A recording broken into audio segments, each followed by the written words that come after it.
Hey, this is Jeff, and welcome back to Starfield. We need to rebuild the Armillary somewhere the Starborn won't find it, and that's a problem.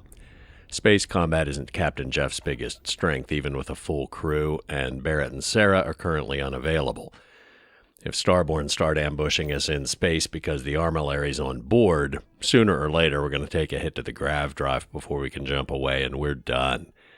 So I'm going to build an outpost for it, and I think I know the perfect spot.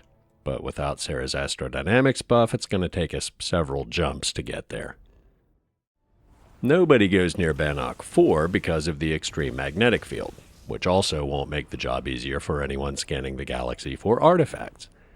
Its innermost moon has exotic resources that'll provide a plausible cover story for why someone would build an outpost in such a hazardous location. And any pirates, archaeologists, or treasure hunters that might have poked around Bannoc IV itself won't bother now, since Crix's legacy has been looted and destroyed. Plus, Noel thinks the Starborn would find it more easily in heavily settled areas as they did at Neon and the Lodge, and this is about as far as it gets from civilization, both geographically and population-wise.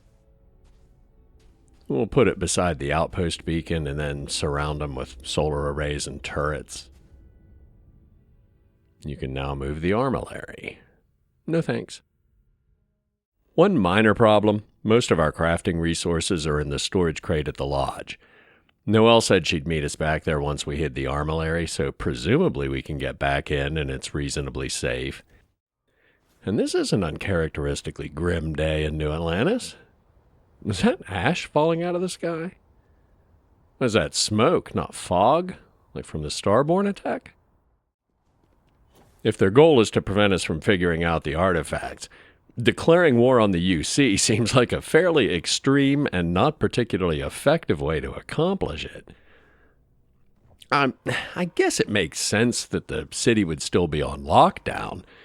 We haven't actually been gone that long.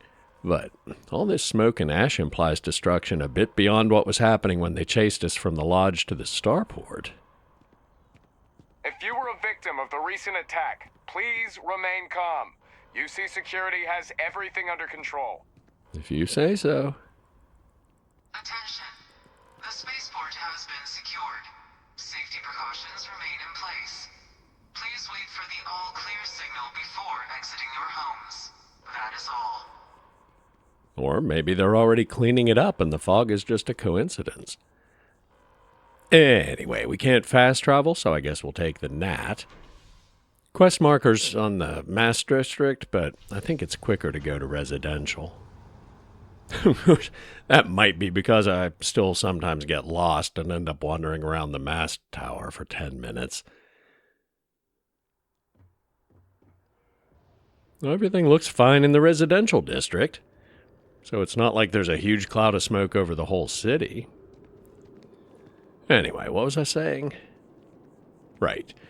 I'm not sure why Noel thinks the Starborn would find the Armillary more easily in a heavily settled area. I can't imagine a city full of EM sources would make it any easier to scan. Maybe she thinks they have spies, which is definitely a possibility we can't ignore. But they also show up at the temples, most of which have been on uninhabited worlds. Does that imply using one sends out some kind of signal they can home in on? We have no idea how the artifacts and temples are connected, just that they are in some way. Nor do we know how the Starborn are connected to either one. But Vladimir's assessment that they act like pirates kind of rings true.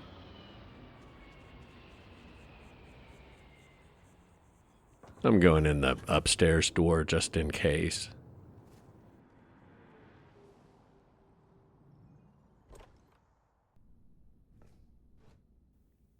Andreja's belongings have been moved to the Lodge basement. Presumably in case she was carrying a lot of your gear when she was killed. I think the only thing she had was a spacesuit. It's too soon to look at that. But there's Vasco. Nobody's shooting at us, so I think we're okay. I should probably grab what I need to build solar arrays and turrets before I talk to anybody and forget why I was here. If I may, I know our encounter with the Hunter is the last thing anyone wants to talk about right now, but he said something that I can't get out of my mind. Unity. Do you remember that? Yes. He said our part in glimpsing the unity was over. Because he was stopping us, implying that we were getting closer to it. The thing is, I've heard that word before. It's an important concept in Keeper Aquilus' speeches. The priest? Is the Sanctum Universum going to bless our little crusade of discovery? It can't be a coincidence. The Sanctum has always believed that answers are out there in the stars. Look, I know it's the longest of shots and the biggest leap of faith I could ever ask us all to take, but why not talk to him? What is the Sanctum Universum? Should I have heard of that? Is that where you're from? It's right here in the city, just a block or so from the lodge.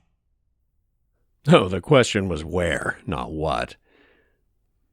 Well, it's not an uncommon word, so it certainly could be a coincidence, but it's not like we have any better leads. I guess it couldn't hurt. I've heard the Keeper's a pretty insightful guy. Thank you. I know it's not much to go on, but something about this feels right. I'll meet you over there. Okay. I got some choice We words can to pay share to with fix the damages, but, well, some things are irreplaceable. That's such a Walter way to put it.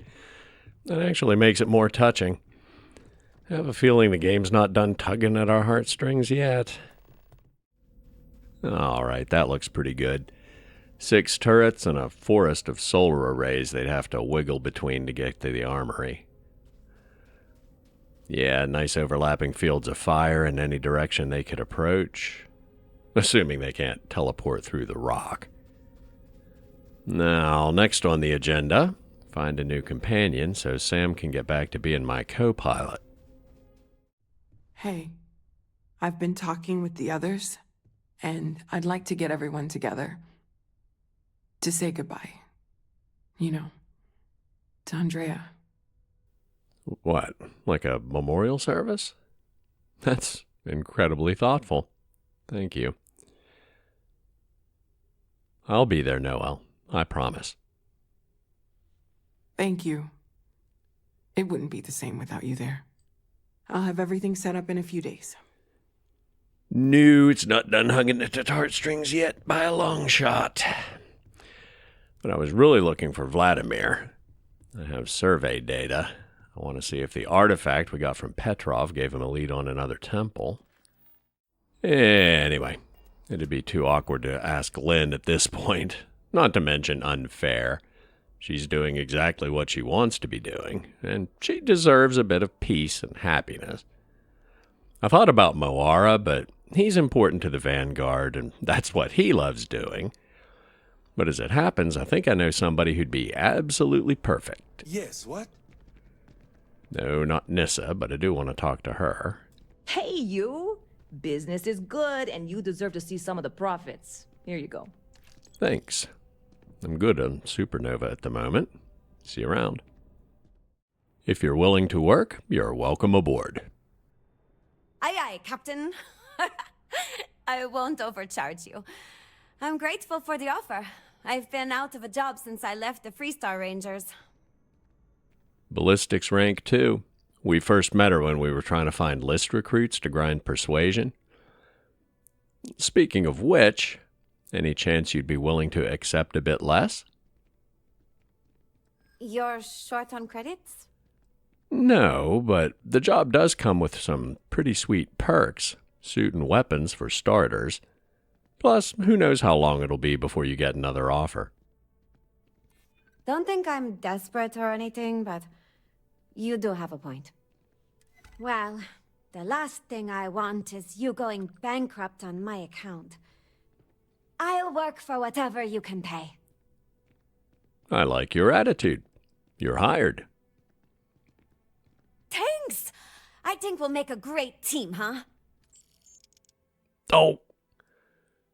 We will be as soon as I dismiss Sam and have someplace I can assign you. Sorry, I plain forgot what I wanted to talk with you about. That girl. If Cora leaves her tools out one more time... I mean, I love her more than life itself, but I can only say the same damn thing so many times. Not what I was expecting, but zero judgment from me for forgetting what you were gonna say. But she's a great kid. Go easy on her. Oh, next time I see her, I'll paste on a smile and ask her ever so nicely to pick them up. Again. I mean, this is between me and you. But Cora wasn't exactly planned.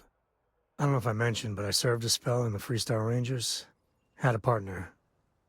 Lillian Hartz. Well, we were like fire and ice, but, well, it wasn't all bad. Okay, I assumed he was going to chew me out for the friendly fire incident, but this feels like loyalty stuff. Flirt option and all. Well, we have been picking up positive reactions left and right recently. Anyway, whether you wanted to be a dad or not, you seem to have a knack for it. It wasn't always like it is now. Hell, when Cora was born, I was completely out of my depth. For the first few months, I kept thinking, what a colossal mistake I made. Me. A father. But one late night, early morning, whatever, little Cora gave me my first smile. And I knew. I'd do anything for that girl. But I see so much of myself in her. I've done things I'm not proud of. Said things even worse. I try to be better for Cora, but is she gonna fall into the same traps? She won't make the same mistakes you did. She'll make her own. Well, ain't that a drop of sunshine? I know it seems crazy, towing her across the stars, but I'm not exactly swimming with options here. Her mother... Like I said, another story, another time. And what, have her raised by Jacob, my dad? I'd sooner ship her off to Vladimir. No, given that choice, Vladimir, 100%. I mean, seriously, from what I've seen, Cora is thriving growing up around Constellation. You think? Well, she does say the damnedest things. And if she just learned to pick up after herself, she just might live until she's 13. We're past due for a talk. Okay, here it comes. All right, we need to talk. Right now. When I started traveling with you, I didn't expect you to be a saint. But the way you've been acting, you are a member of Constellation. You should act like it. I don't know what's going on with you. But maybe it's not a good idea for Cora and I to be traveling with you. Whoa, massive tonal whiplash. I never did officially decide whether Captain Jeff ever figured out why everybody hated him. I can't imagine companions have specific dialogue for every single thing the player might do wrong, but why not ask? I'm not letting you weasel your way out of this. You know what you've done. And hell, if you don't know, things are even worse than I thought. That's what I figured. They just have generic, I'm pissed off dialogue. But we can work this out. Together. Against my better judgment, I'll bite. What do you have to say for yourself? Look, I know I've been defensive about people not understanding the difference between friendly fire and murder, but nobody feels worse about it than I do. I hope you can forgive me. Hell, it's not like I don't want to forgive you. And I know I was still defensive about it just now, but what I absolutely did do wrong was not talking to you about it sooner. Can't believe I let you and Cora down like that. And that kid really looks up to you. Hell, I do too. All of us have made mistakes. I mean, I know that more than most. So please, just try and keep it together, okay? When the time's right, I'd appreciate a chat. Another one? Okie doke. You are straight out of one of those film noir novels. Working undercover and thwarting the bad guys. Just walking around the key makes my skin crawl. How'd you pull it off? Well, I was a bit scared, but I didn't have to bury my real personality very deep, and I didn't have to make any terrible decisions. I found ways to make Delgado trust me without having to do much of anything that bothered my conscience. If he had demanded that I harm innocent people to prove myself, I would have jumped straight to what I ended up doing in the end anyway. Kill every pirate on the quay. Amen to that. I mean, don't get me wrong, helping Sistef was never on my bucket list. Commander Akande, he really wasn't as much of a tight ass as I was expecting. And ultimately, he had your back, so I guess here's to Sistef. You might want to hold off until you see if they give Freestar their money back. Sistef was the lesser evil. Simple as that. I don't know. This time, they were kind of the good guys, right? I just wanted to say, when we first teamed up, I had a good feeling about you. But this, you really helped people. Helped everyone. I can't wait for our next adventure. I could really bend your ear when you got a moment. By all means. Go ahead. There needs to be a bigger word than thanks. More than gratitude. And whatever that word is, I feel that way towards you. I'd be dead. Flat out dead if it weren't for you. Well, it looks like we're caught up to current events anyway. And someone did die because of me, but that wound's just a little too fresh to go there. I'm just glad as hell I didn't lose you both. You and me both. Truly. I gotta ask. Why me? It was an impossible situation. And if it's wrong to ask, sorry, but it's gonna keep me up at night. Andreja was so smart. And funny, you know, so funny. I just think she maybe had more to offer. I'm not sure what you mean by that. Are you saying I should have proposed to her? Because you're right, that's not your business. More to the point, I didn't realize I was choosing. Vladimir said she was bleeding, not that she was dying. But even if he had, I still would have done the same thing. There were 3 legitimate badasses, plus Barrett, on the eye. And the hunter was already gone and on his way to the lodge. If I left, there would have been 1 legitimate badass, you, trying to protect Walter, Matteo, Noel, and Cora by yourself. That math doesn't add up. No offense, but then I'd have had 5 deaths on my conscience. This is kind of fun. Well, kinda. But of the options we have, I guess I couldn't leave Cora without a father is closest. For my girl's sake, I cannot thank you enough. How are you holding up? Are you okay? Not really, no. I'm just focusing on what needs to be done. I wish I could focus like that. That hunter bastard's gotta pay. Pay big time. I don't care if he's starborn and indestructible. We need to figure out a way to take him down. Nobody messes with my family like that. We're on the same page there. Remember that story I told you about the Crimson Fleet? Yeah, I'm skipping right to the end on this one. Just bring me along when you do. This is personal. I just want you to know I'm here for you. The only way we're gonna get through this is if we all lean on each other. Oh, the irony. Hey, good to see you. About that leaning on each other thing. I need you in the co-pilot seat so we don't die in space combat. I hired Marika to take over the bodyguard duties. Time to make myself useful, huh? Assigned Marika to Bannoc IV-A Outpost 1. I really need to change the name of that. Something like TNT Extractors, which stands for Titanium and Tungsten, the outpost where Lynn and Heller work. And talk to her once more. Did you need my help with something? Indeed I do. I'd like you to follow me for a while. Let's get to it. First things first, the weapons and armor I told you about.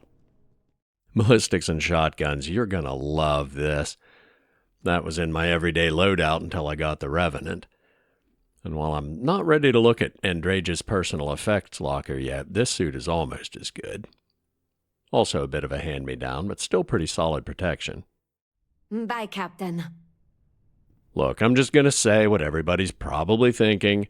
No, Captain Jeff is clearly not in an entirely healthy mental state when he hires an attractive brunette with an exotic accent and dresses her up in a spacesuit he had previously given to his dead girlfriend, who also happened to be an attractive brunette with an exotic accent. Okay, I should probably bring you up to speed on what you'll be helping with. Most of it's just exploring, nothing super dangerous, and your principal role there is to keep aggressive wildlife at bay while I'm surveying. Occasionally we also discover these temples of unknown origin that give me superpowers, and there are these mysterious beings who call themselves Starborn who try to prevent us from doing that. And they're extremely dangerous. We don't know exactly who they are. The most plausible sounding theory so far is that they're exceptionally well-equipped pirates, although some of us have speculated along less conventional lines.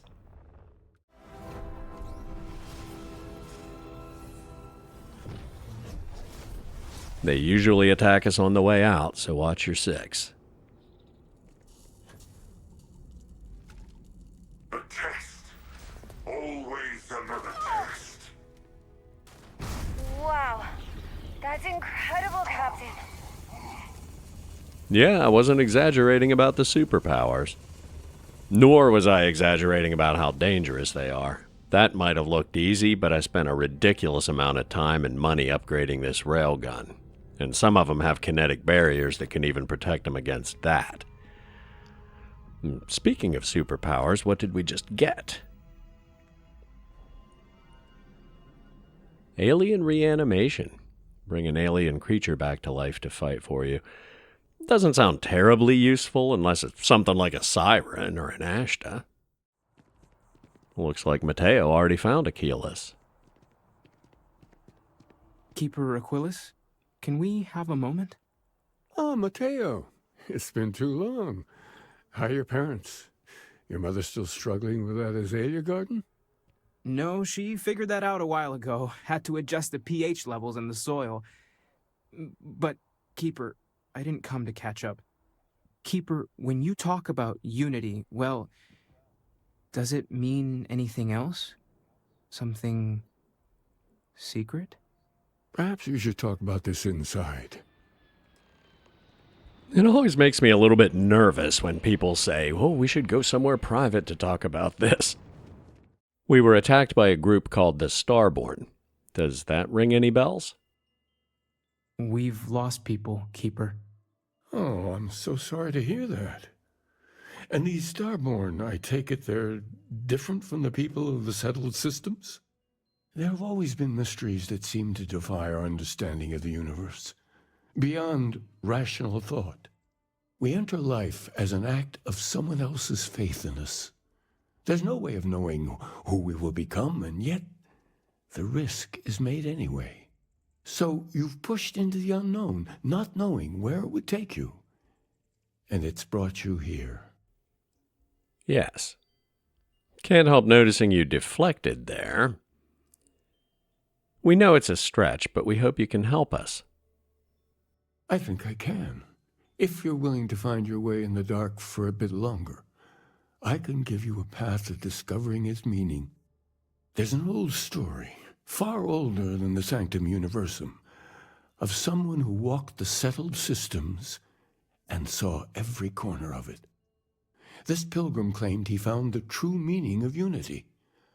I always thought of it as just a parable for trying to bring humanity together, but maybe it's more. Well, there's no need to be rude, but it'd be a huge leap to assume the pilgrim might have been a Starborn. Yeah, if you can tell us the whole story, we can see what pieces fit. If any. In my story, the Pilgrim met the founders of the House of Enlightenment and the enigmatic cult of the Varun, and he gave them each a part of the truth. Then he goes to his final resting place to live out the rest of his days in contemplation of infinitum addendum, his addition or contribution to the infinite. But what if the story isn't a metaphor, but a code, a way of finding the Pilgrim again, or at least his grave? Well, that also sounds like a huge leap, unless you've been thinking about this long before we asked. You think the House of Enlightenment and Varun have the other parts? I agree. I think you need to talk to them about this unity, Pilgrim.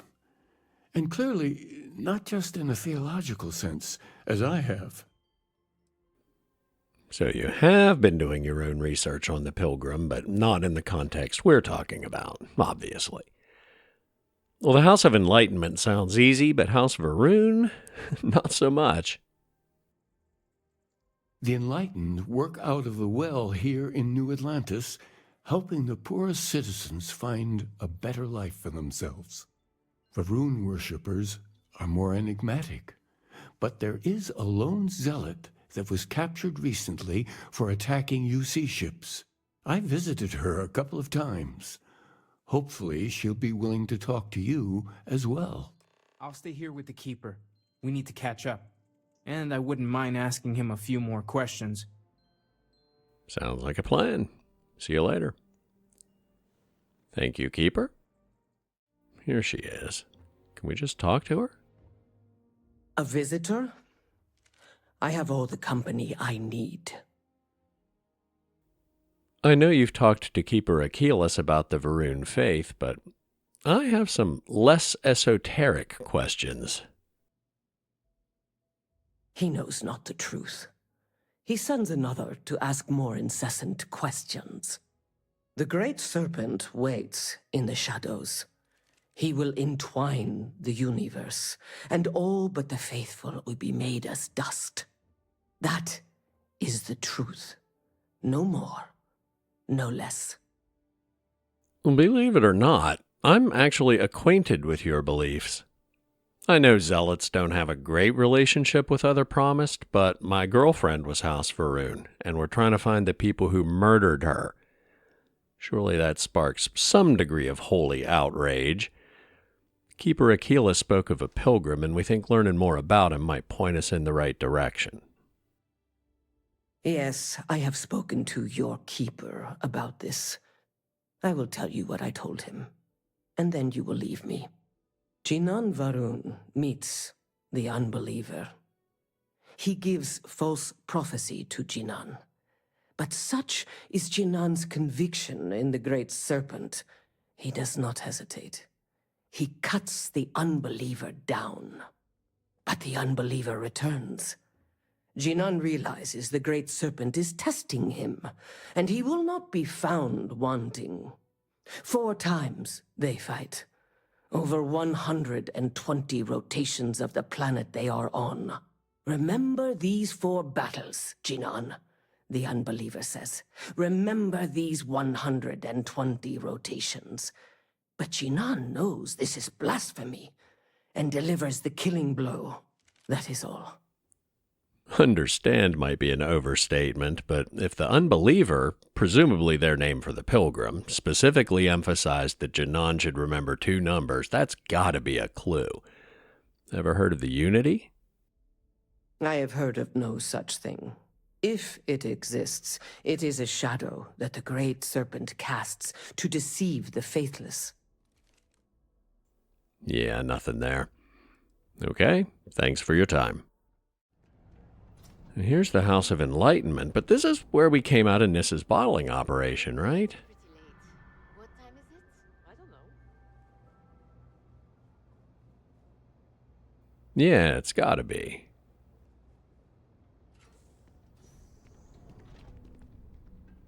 There's a little office here that I hadn't checked out before.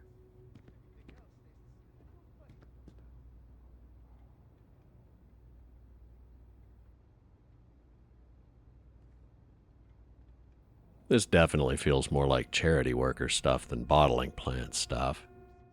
Yeah, here's the bottling plant. There's Sasha. So the basements are just connected. Not sure how much of it is ours and how much of it is theirs, but they have to be happier with us as neighbors than Fizz and his gang.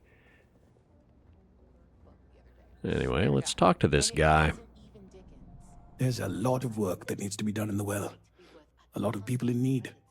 If it's about the financial or food assistance programs, we are backlogged. Don't worry, we're doing everything we can. Oh, you're not? Sorry. Can I help you? I hope so. Keeper Aquilus sent me. I'd like you to tell me anything you know about the Pilgrim. Listen, I've talked about this with him a ton of times, and there's no record of a Unity Pilgrim. But since you both insist, our early records are mostly administrative. Humanitarian projects, group counseling notes, charity expenditures. But there is a series of exchanges the founding members recorded in a lot of detail. It's the closest thing I have to what Aquilus is describing. Yeah, based on our conversation with Mir'za, it's actually not surprising that you don't call him the same thing either. But it can't have happened that long ago, because there were no settled systems to walk across until 150 years ago, give or take. And just to confirm what I suspected from talking with Aquilus himself, he's asked you before? Yeah, I mean, he's always going on about trying to bring people of all beliefs together. Really wants there to be some shared story or origin. Look, I like the Keeper, but belief is the problem, okay? We don't need a shared narrative or theology. We need to help each other in practical terms. Sounds like you're making the same mistake a lot of people make, assuming the two are mutually exclusive when they're not. But I didn't come here to debate theology. Can I hear your version of the story? A man walks into the first house of Enlightenment. The founding members just call him the Drifter. So they think he's a charity case at first, but no, the Drifter asks them a bunch of questions. If your philosophy is built on an individual's own morality, what about the second person?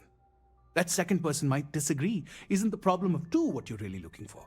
And the founders respond, each individual must understand how the second person lifts them up. All of human effort is a story of cooperation pushing us forward. And it kind of goes on like that. He comes back every week for a year. Same conversation every time. Second person this, the problem of two that. I also hate the number 2 with a fiery passion. However, the fact that the Pilgrim, a.k.a. the Unbeliever, a.k.a. the Drifter, was once again making a big deal of remembering a specific number almost has to mean something. Do you think there's a message hidden in what he was saying? Honestly, I think the founding members made it all up. There was a little more hesitation being openly atheist in the early days. I think they were experimenting with writing their own scripture. Fortunately, that got abandoned pretty quick. After the records of the Drifter end, you never see anything like it again. I hate to break it to you, but atheism is a superstition. Any chance unity means anything to you beyond its normal usage? Besides what the Keeper would say about it? Sounds like a gathering point, or a center. Or, in mathematics, it would mean one, like the one, the first or the beginning. Now that is interesting. I hadn't considered the mathematical angle. Thank you. Always happy to help. If you'll excuse me, I've got a lot of aid efforts to coordinate. Should I blow this guy's mind? Yeah, he's nice. He deserves to know. Nice talking to you. Hope you find whatever it is you're looking for. No scripture, no personal spiritual revelation, just 2 axioms and 1 elementary logical inference. God is that which can't be known. That which can't be known exists. Therefore, God exists. What was the name of that guy? I know, right? Now, had you said you're agnostic, I wouldn't argue with you, because per axiom 1, you can't prove anything either way about what God wants, or if God even wants anything at all. That's a matter of faith. Reasonable people can disagree. You're welcome. Oh, you're back. What did you learn? Was there something hidden in their stories, like we thought? Maybe. The Pilgrim was very keen on making sure people remembered certain specific numbers. Mir'za, the Rune Zealot, said Jinan fought the Pilgrim. They call him the Unbeliever, and the House of Enlightenment calls him the Drifter, but it sounds like they're all talking about the same guy. 4 times over 120 days. If there really is a location the Pilgrim wanted us to find, those do sound awfully like coordinates. What else did you learn? The story at the House of Enlightenment used the words second and two. A lot. Planets are often named by number. That second might mean the second planet in the system. Was there anything else? Singh also reminded me that unity has a meaning in mathematics, but there's no option to talk about that. In your version of the story, the Pilgrim contemplates infinitum addendum. What do you think that means? Yes. What he added to infinity. Maybe that points to a name. If we're looking for his resting place, we'd need to know the name of the star system, wouldn't we? Let's see. We have something that could be coordinates. Something that could point to a planet in the system. But what's the name of the system? Infinitum addendum. What if we break down the parts? No systems named finite or add. That just leaves in and dumb. Well, that's certainly how I feel. Well, don't feel too dumb, because I might have made the connection with coordinates eventually, but I never would have gotten the name of the system from that. And we've been to Indum. I think there was a temple on one of the worlds there. But we weren't looking for anything related to the Pilgrim at the time, so it's not that surprising that we didn't find it. Yes, that's it. The second planet in Indum, at 4 and 120. That's where you'll find the Pilgrim's resting place. And from there, maybe you'll find the true meaning of unity. Before you go, you've now spoken to many different perspectives in our universe. In a way, you'll be carrying their philosophies with you on this journey. I know you're looking for a specific unity, but if you had to guess what it was, what interpretation would you give it? Well, given the mathematical meaning, I think the scales have tipped back in favor of the simulation hypothesis. I mean, Singh practically slapped us in the face with it when he said one, as in the one. That feels to me like an explicit Matrix reference. But that itself could be misdirection. Sadly, nothing even vaguely related to that is an option here, and I'm not super happy with any of them. The first one is close, but sacred is such an overloaded term that it carries implications I don't necessarily intend. It's just a word, flies in the face of everything the game is telegraphing to us. But it clearly isn't just a word. Was there something more on your mind? Yes, but I'm in the middle of an internal monologue. Hold on a second. It's possible that we're being tested, but that's far from certain, and I'm not sure exactly what it's implying that we need total conviction in. I obviously am taking responsibility to find it, but that one feels like we'd be mocking his faith. Not my style. So yeah, let's go with the first one. There's something out there, call it sacred if you like, but bringing everything together. But what makes something like that holy? Gravity is also a force that brings things together. Should that be sanctified? Yep, that's exactly why I wasn't entirely comfortable with the wording. And now we have more of the same. Miracle has multiple meanings. Science can't even settle on a single consistent definition of life.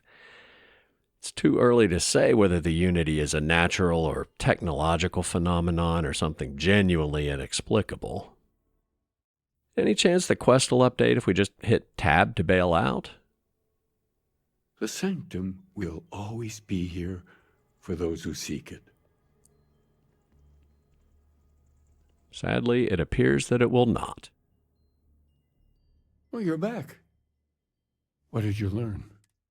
On second read, maybe this isn't mocking. Maybe it's a serious question. Doesn't the Sanctum have grav pilgrims? Yes and no. We believe God is out there waiting for us in the universe, and that the grav jump will bring us closer. But is gravity itself an article of faith? What do you think? Well, for one thing, I think closer to God isn't a question of geography, it's a question of spirituality. But of the two choices we have left, I guess I'm going to have to go with gravity as just a natural force. But I think the jury's still out on whether the Unity is like that, or it's an advanced technology, possibly a simulation, or it really is something greater, which presumably we will find out. It is one of the great contradictions of belief. We feel the presence of something out there, but we insist that it is also everywhere. So you think this word unity describes that divine unknowableness that the Pilgrim searched for? Well, I won't keep you any longer. This has been fun, I have to admit. Go. Find your truth. Well, I find it extremely interesting that he used the word unknowable. That's straight out of my own theological ramblings. But the quest did update, so I guess we're off to Indum II. Oh yeah, we were here and even surveyed it, but we never landed anywhere close to the Pilgrim's Rest. But since we have landed here, we can fast travel without having to worry about Starborn jumping us in orbit. So that's good. This might be a good location for a settlement. I'm starting to think Marika might not be as bright as Andreja. Yep, I'd say this looks like a pretty good location for a settlement. And speaking of Andreja, something I wanted to talk about at the end of the last episode, but was really only a half-baked idea, and I ended up cutting myself off anyway. Even with a few days to think about it, this is surprisingly tricky to describe concisely. No, with me, almost anything is tricky to describe concisely. But on one hand, games have always been able to evoke emotions. I've been moved to elation, disappointment, and rage by Tetris. But the first game that moved me in the same way a good book or movie can do was the original Oblivion. It's easy to say the difference is that in one case the emotions are triggered by gameplay and in the other they're triggered by a story, but I think that's a slight oversimplification. Still, it's as close as I can get without writing a 10-page essay on the subject, so we'll go with that. I think the reason Andreja's death was so moving was that it operates on both levels.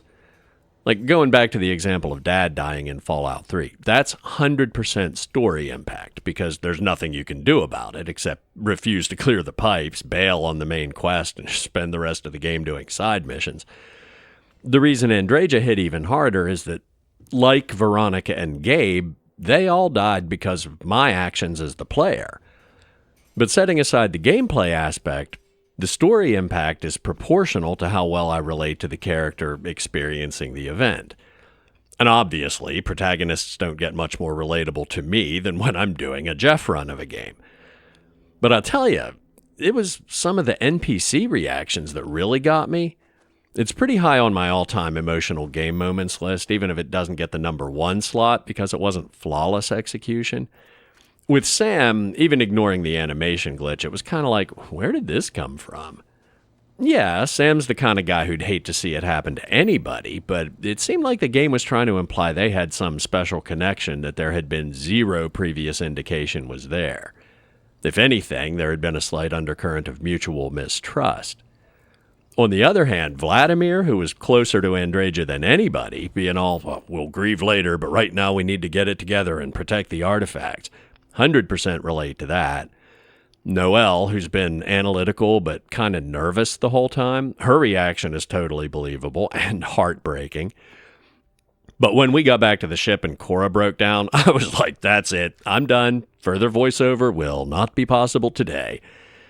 And it hit me even harder when I was editing than when I was playing, because I'm like, oh, you idiot. Here, you're saying you respect her beliefs, but it comes across as a lecture.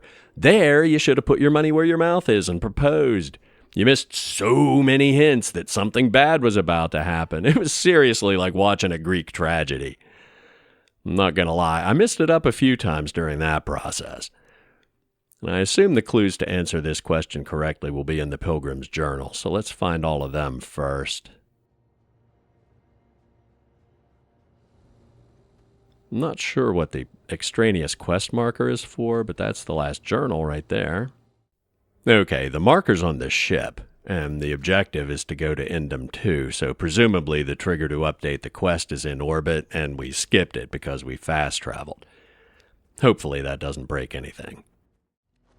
Let's have a seat, read the journals, and see if we can answer the questions correctly to unlock that door.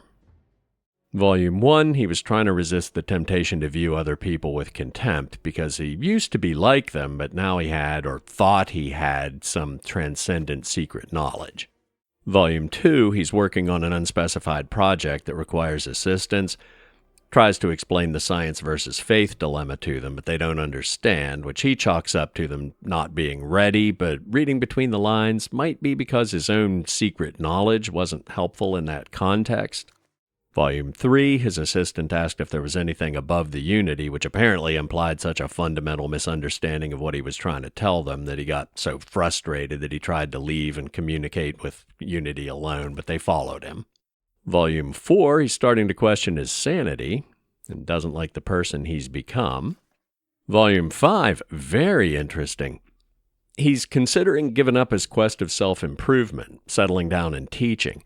But the interesting part is, the quest for knowledge and power involves passing through once more to another world to begin the process anew. But if he stops, he'll eventually die.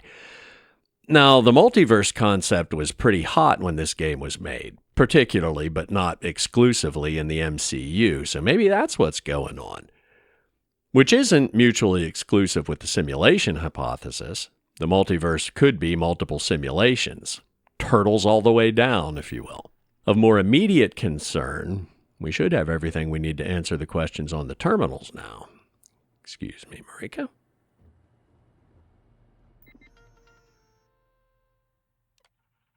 If you came seeking the right answers, you will know what question to ask. I probably should have read these closer the first time I used the terminal, because I really don't think we needed to read the journals to figure this out. What is the Unity? There are more questions. I return your question with a question. If you have read my writings, what is the burden of people? Well, it said this verbatim in one of the journals. People are necessary, but people are madness. Probably wouldn't have gotten that one without reading them. Who is your most formidable opponent? Myself. At least he thought so. Where does enduring contentment come from? In stopping and embracing compassion. At least I think that's where he landed. He hadn't actually done that yet in the last journal, but it was his plan.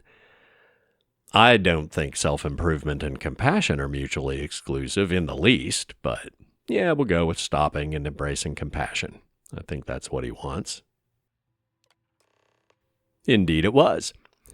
You came here seeking the true meaning of unity. If you still wish to find it, there is one final piece of myself in the next room. I found my own answer a long time ago, but not in the way I was expecting. I hope your journey gives you the truth. I hope so too. And does final piece of myself mean another journal or something else? I don't know, but I guess there's one way to find out. Yep. He did decide to settle down. He didn't find what he considered the correct answer, but he was okay with not knowing. But the key thing is, On Hyla II, the island hides the scorpion, and the scorpion's sting hides the truth. And we've been to Hyla II. That's where Andreja's friend Aaron lived, and the car got stuck when the zealots jumped us. So once again, we should be able to fast travel without risk of getting attacked in orbit by Starborn. None of the wildlife seems to be hostile. You guys gonna be chill if we get out of the car? The name implies they're carnivores, but they're green, not red. Are we cool? I think we're cool. We might as well scan them while we're here. We were kind of in a hurry the last time we were on this world, so we didn't have time to do a complete survey. Well, if that's the constellation Scorpius, the Sting would be the last star of the tail. So we use the virtual console to move the highlight onto that, I guess? Which begs the question, why would a temple-adjacent structure use a constellation that can only be seen from the general vicinity of Earth? Does that imply whoever built this was from the Sol system? Or, well, maybe more likely, was specifically trying to leave a message for humans? I have no idea what stars make up Scorpius, but hopefully the quest log will tell us. Well, maybe we should put it back the way we found it so no randos can follow us. Randos or Starborn. No, that doesn't make the glowy blob go away, though. Kind of unfortunate. Anyway, might as well finish the survey while we're here, right? Okay, the system we want is Oberon Prime, but Andreja's funeral is in 3 days, and I don't want to start anything that might make us miss that, so I'm going to do some shopping and see what's up with the lady who wants to improve Aquila City's defenses against the Ashtas. But I've been at this a while, so I think I'm going to call it a day and do that next time. As always, thanks for watching. Leave a comment if you have questions, suggestions, or noticed something I missed. Like, subscribe, turn on notifications if you haven't already, and I'll see you soon.